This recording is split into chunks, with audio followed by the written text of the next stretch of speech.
भारत में माइनॉरिटीज बंधक हैं। ये बात हम नहीं कह रहे हैं, बल्कि ऐसा कहना है एआईएमआईएम के चीफ असदुद्दीन ओवैसी का। उनके इस बयान की हर तरफ काफी चर्चा हो रही है, इसकी अलग अलग व्याख्या हो रही है और अलग अलग तरीके से इसके मायने भी निकाले जा रहे हैं।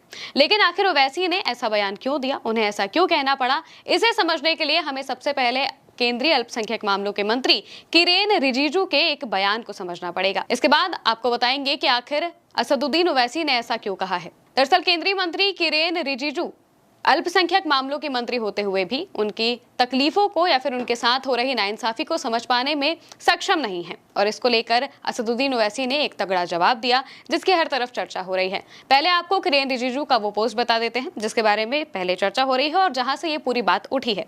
दरअसल किरेन रिजिजू एक्स पर एक पोस्ट करते हैं। पोस्ट में वो लिखते हैं कि भारत एकमात्र ऐसा देश है जहां अल्पसंख्यकों को बहुसंख्यकों से ज्यादा सुविधाएं और सुरक्षा मिलती है। यानी कि उन्होंने इंग्लिश में इस पोस्ट को लिखा था, जिसका हिंदी तर्जुमा हम आपको बता रहे हैं। वो लिखते हैं कि minorities get more benefit in this countries than majorities, यानी कि जो अल्पसंख्यक हैं उन्हें बहुत ज्यादा सुरक्षा और सुविधाएं मिलती हैं बहुसंख्यकों के मुताबिक। और इसी पोस्ट पर रिप्लाई करते हुए असदुद्दीन ओवैसी ने एक लंबा चौड़ा पोस्ट किया, जिसमें उन्होंने कई ऐसे मामलों को उठाया है, कई ऐसी बातें कही हैं जो कि बीजेपी और किरेन रिजिजू को काफी चुभने वाली हैं। क्या कहा है, एक एक कर इस पर बात करते हैं और आपको बताते हैं कि आखिर असदुद्दीन ओवैसी की इस पोस्ट की काफी चर्चा क्यों हो रही है।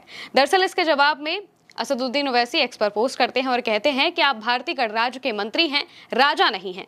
किरेन रिजिजू, आप संवैधानिक पद पर हैं, सिंहासन पर नहीं। अल्पसंख्यक अधिकार मौलिक अधिकार है, दान नहीं है। क्या हर दिन पाकिस्तानी, बांग्लादेशी, जिहादी या फिर रोहिंग्या कहलाना लाभ है?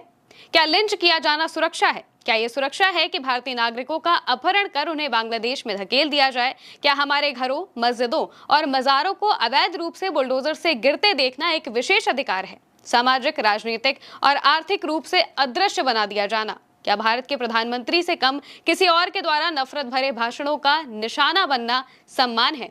ये सवाल उन्होंने किरेन रिजिजू से पूछे। इसके बाद उन्होंने कई मामलों की चर्चा की है।